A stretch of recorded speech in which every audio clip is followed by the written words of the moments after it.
Holy City Center Radio, it is episode 218, and I am your host, Christian Sanger. Today is Friday, February 2nd, 2024.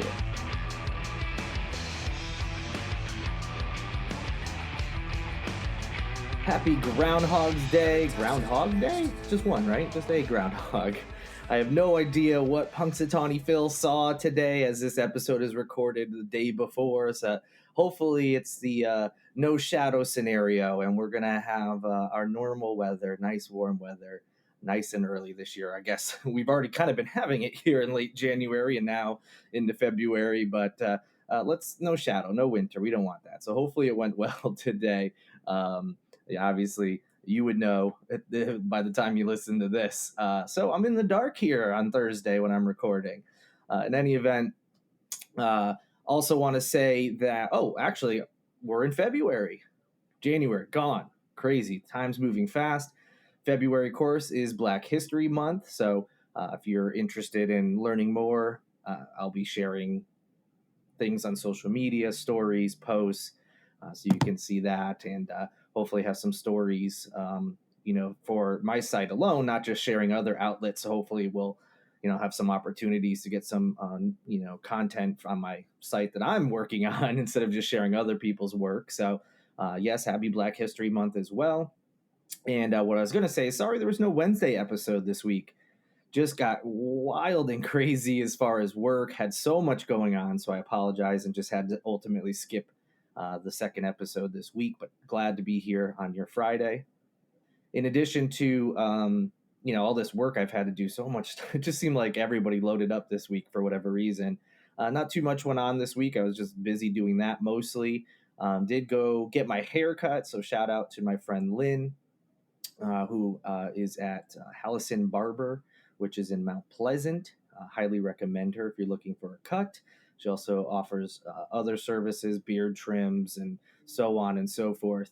And then after that, I was treated to a free meal courtesy of Hugh Babies over in West Ashley. They were celebrating their first anniversary in the month of January. Obviously, they're still marking that occasion, but officially they opened in January of last year. And so they were nice enough to let me go in there and have some free food. I got their barbecue burger, which is a regular cheeseburger, as you would imagine, but has barbecue sauce and is topped with some pulled pork. For those who don't know, Hugh Babies in West Ashley is like a sibling restaurant to Martin's Barbecue. So you know that pork on top was delicious. The burger's great. And I also got fries. Very good, of course. Hard to have bad fries, but they do have very good ones. And then got a milkshake. They have a birthday celebration shake, so it's like birthday cake flavored and sprinkles and all that. So delicious meal. Greatly appreciate that.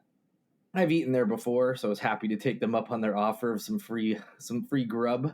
Very good restaurant. If you haven't had a chance, stop by. Burgers, hot dogs, fries. They have like a fried chicken sandwich, pulled pork. You can get it on its own, not just on a burger. Milkshakes, and then they have a couple of vegetarian options as well. So highly recommend that. All right, so we got some things to catch up on, some news that perhaps you haven't heard yet, but is very interesting, and some updates on some stories we've talked about. And I don't want to go too long in this episode, even though I missed Wednesday. I want to make sure we get this to you, get you all your news before you get to work or whatever it is you're doing when you're listening to this podcast. So let's get into it.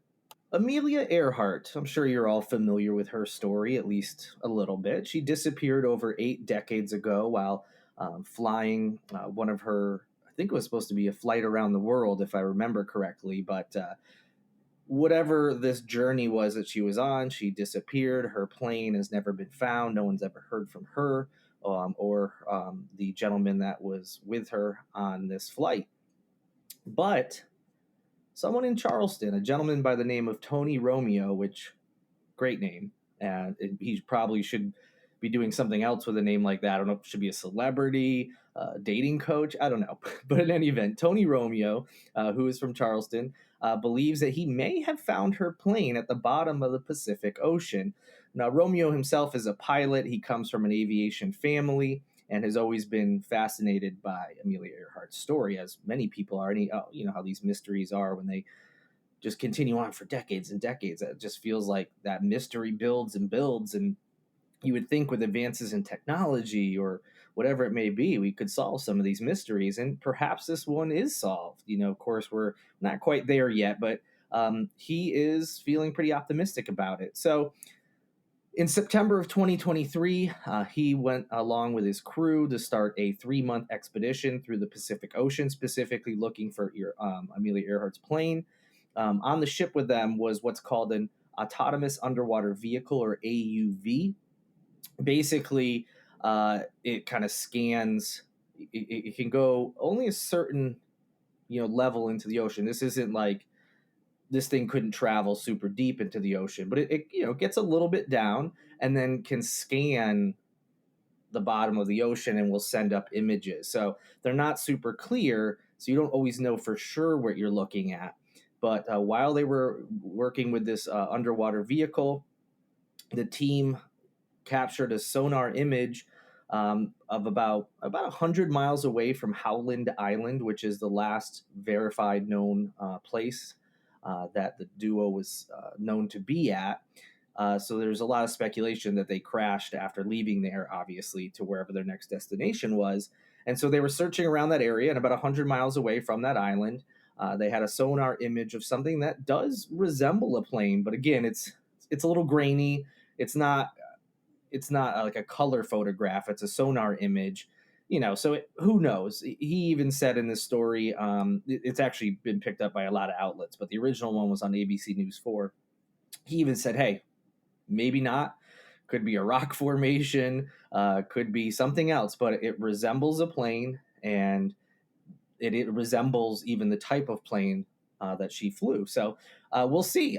They didn't have the capabilities to go and dive down that deep when they got the sonar image. So that's what they're working on now, is working on a plan so they can actually get down near whatever this is that they have an image of, and see if they indeed did find Amelia Earhart's plane. So we'll see how that goes. But an interesting story, period. But it's even cooler that it involves Charleston. So we'll be sure to keep you updated, whenever they do go out in this expedition and whatever comes of it. But could be a really exciting find if it turns out to be the missing plane. There was a major update in the world of Alec Murdaugh this week.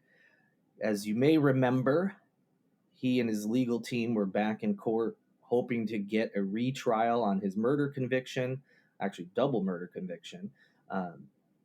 And things did not go the way they wanted.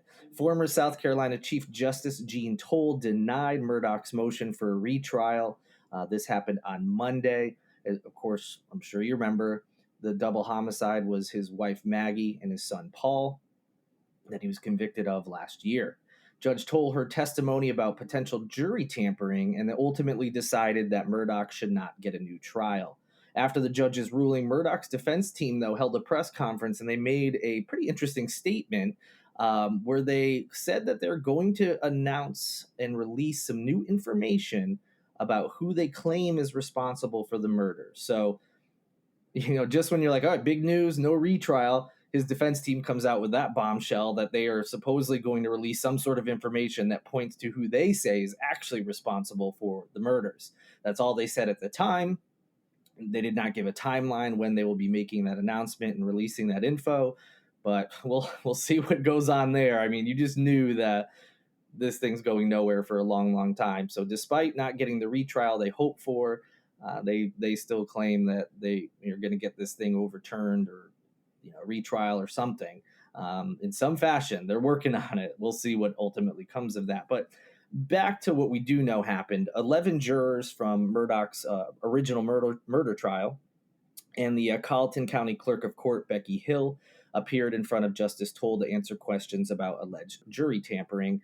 Now, Murdaugh's legal team, as you may remember, had accused that clerk of court I just mentioned, Becky Hill, of pressuring the jury into a quick decision to, quote, secure for herself a book deal and media appearances that would not happen in the event of a mistrial, end quote.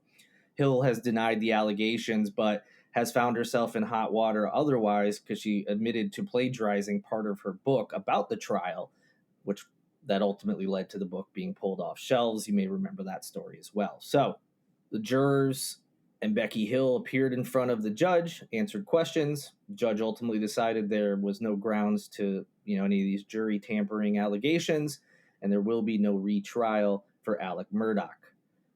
So that's that. Should be done for a while, but like I said, who knows how long it'll be before this supposed information comes out from his defense team about the real killers, quote unquote.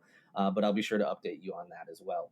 We got an update from the campaign trail, as you probably know by now, although it is all but certain Donald Trump will be the nominee for the Republican Party for president. Nikki Haley is still very much in the race, still running, but she is having although she's had some good moments lately, she's come out pretty forceful against Trump. She's actually starting to make a case for herself versus him, which she really hadn't done for a long time. And so she's been getting some praise from different people about how her campaign is starting to turn the corner, and they're starting to do things that they probably should have been doing for a while, and are starting to make up a little ground. But despite that, I don't think anyone really seriously thinks she is going to defeat Trump. I think a lot of people believe the only way she would become a nominee is if something were to happen to Trump, whether that's being convicted of a crime or what have you. So she's had some good press, but she just keeps getting tripped up on some things, and it consistently seems to be about race. So Haley on Wednesday rejected the idea that the 2015 Charleston mass shooting at a black church was about racism. Yes, this is talking about the shooting that happened at Mother Emanuel Church that left 9 black parishioners dead, and also has affected that church, which is a historic church in the black community, specifically the Charleston black community, and claims that this shooting was not about racism. She was appearing on a pretty popular morning show called The Breakfast Club. Haley told co-host Charlemagne the God, who of course is from the Moncks Corner area, so another South Carolina tie-in, but she told him that the national media, quote, came in and wanted to define the event. She went on to say they wanted to make it about guns, they wanted to make it about racism, they wanted to make it about the death penalty. Charlemagne then interjected, saying, quote, it was about racism, though, end quote. Haley pushed back, saying it wasn't. Charlemagne responded, saying it was, quote, a racist mass killing, end quote. Haley then kind of tried to pivot away from it, saying, quote, but the point was, I strong-armed them and said there will be a time we talk about all that. But right now, we have 9 souls we need to put to rest. I didn't have that luxury, end quote. So basically, she was saying that the media came in and tried to make that situation about racism, about guns, and about the death penalty. I don't remember the death penalty talk at all, but okay. And that she tried to tell people, hey, there'll be time to talk about all those things. Let's just get through, these funerals and mourning, and then we can talk about those things later. So that's what her comment was, but it has nothing to do with her original point, was that she's claiming this wasn't a racist attack. I don't need to tell anyone who lives here in Charleston, or anybody else in the freaking world, except for Nikki Haley, apparently, that's 1,000% what it was. It's not even one of those, well, yeah, I think most people using common sense could tell that this was a racially motivated multi-murder, but I could see how maybe because it wasn't expressly said, it's not even one of those where you can kind of see someone's point. Like, it is expressly about that, to the point that the shooter made that clear. He's said as much, so he said it. Obviously, anybody else who knows the history of that church, why it was picked out by him, it was clearly a racial attack, and it's insane that she's trying to say it wasn't. For those of you who may need a refresher, the shooter, who was 21 years old at the time, is a white male. He's still here, but he was 21 at the time. He joined the congregation for a Bible study session, and ultimately ended up pulling out a gun and shooting at them, killing 9 people, all of which were black. While he was carrying out this attack, he made comments that made it clear as day that this was about race, saying that he felt black people were taking over the country. He made some other comments similar to that as the investigation went on, They found a website manifesto that he published before the shooting that included all sorts of racial ideas and racist ideologies. He also posted photos of himself with symbols related to white supremacy. Yes, that includes the Confederate battle flag. So it's clear as day that that's what this is about. In his interviews with police about the shooting, which he admitted to, he said he wanted to start a race war, and talked about some of the websites online that had radicalized him to these ideas. I mean, this isn't even in question. It just, I don't know what she, sometimes it seems like she doesn't want to offend anyone. So she'll try to steer clear of these topics. Like when you probably remember someone asked her on the campaign trail what the cause of the Civil War was, and she gave some meandering answer and she never mentioned slavery once, and then tried to say, "Oh, well, we just in South Carolina, we just know it's about that. I was talking about the other things." It's just ridiculous that who are you going to offend by telling the truth about this? Who are you going to offend, excuse me, by saying, "Yeah, this was a racist attack. This was a bad person, a racist, a white supremacist who sought out black people specifically because of his racism. And he wanted to start a race war." That's what he said in his own words. Who are you going to offend by saying, "Oh, no, it wasn't about racism"? Like, who really is going to be pushing back on that? It's just wild to me. Just easily, this is the worst thing she's done on the campaign, right up there with refusing to mention slavery with the Civil War. Just ridiculous. Again, for those who may not remember or may know, just to kind of put a point at the end of this story, of course, that shooter was ultimately given 9 consecutive life sentences in 2017. He pled guilty to the state murder charges. On the federal level, here's another indication that it was a racist attack. They charged him with a hate crime, and they moved forward with hate crime legislation. For those of you wondering, but Christian, you've said multiple times the state doesn't have any hate crime legislation. That's correct. It wasn't the state charges. The federal government was able to come in and charge him federally with hate crime. So that's how that was happening. So even the government who came in and did it found him, and he was guilty of it. So insane. Easily one of the craziest things we've seen on the campaign trail this year. Another political update, Republican Catherine Templeton is expected to announce her plans to run for Congress against Nancy Mace. So that is another Republican primary challenger. Templeton is expected to make that announcement next week. And this field of primary challengers against Mace is really starting to get pretty crowded. And you may remember in the last episode, one of the people running against her is her former chief of staff. So certainly going to be an interesting race, at least on the primary level. And ultimately, when there's also a Democratic nominee, whoever the Republican nominee is, it should be quite the race that'll have a lot of attention on it, not just here, but nationally. So this report came from the Post and Courier. They were able to confirm this information by speaking with Brandon Moody, who is an advisor for Templeton's forthcoming campaign. You may remember her. The name might sound familiar. This is not her first run for political office. This is her first race, though, since 2018, when she ran for governor of South Carolina. She is a Mount Pleasant attorney. She ultimately finished third in the 5-person 2018 GOP primary for the gubernatorial primary here in South Carolina.